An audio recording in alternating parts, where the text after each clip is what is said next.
Welcome to Mitzvah Torah. This share is entitled Education 101. Educating, guiding, disciplining our children, and not enabling them. There's a voicemail recording. The school in Australia, could be other schools have used this as well. It says the following when you call the school. Hello, you have reached the automated answering service of your child's school.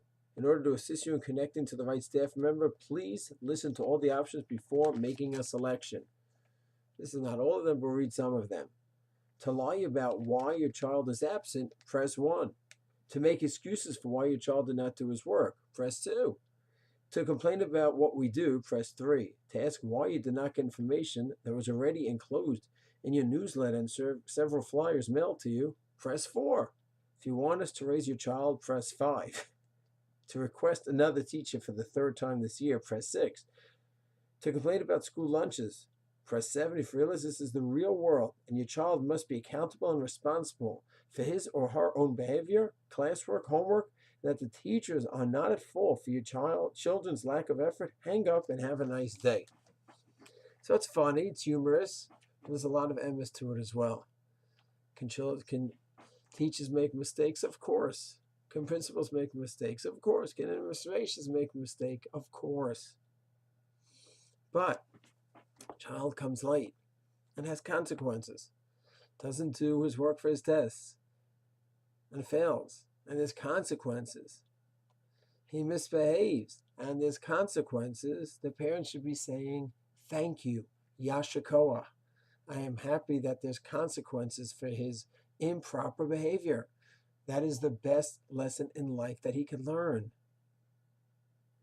That if he doesn't take responsibility, there will be consequences. Just the laws of nature. And it should be that way. And a parent goes ahead and irrationally protects a child. It's only a few minutes late. What's the big deal? He's here till 5. So he comes at 8:05 instead of 8.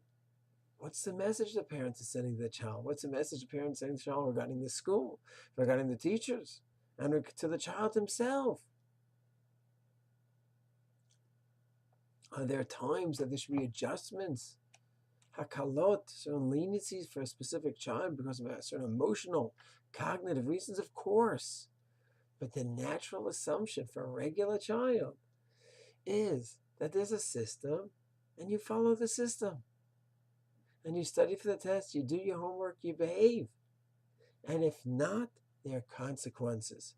And tragically, when a child goes through school without suffering consequences that are deserved, because he's protected irrationally from the parents, and he's going to grow up as an adult who's going to come late to work, will come late to his chavrusa, come late to davening, come late to meet his wife, not be responsible, and he may never deal with the real world.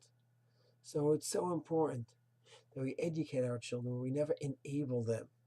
And yes, we have to be our children's advocates. And if there's something truly wrong, we have to be there to protect them. But that should never be the knee-jerk reaction and the assumption. My child's upset, must be something's wrong with the teacher, the Rebbe, in the school.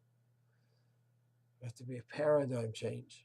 And if we have faith in the school that we're sending our children to, the assumption should be my child did something wrong. And I'll need a lot of convincing to think it's something else. The Hashem should give us siyata d'shmaya to educate our children in a loving and proper and responsible fashion. Shalom.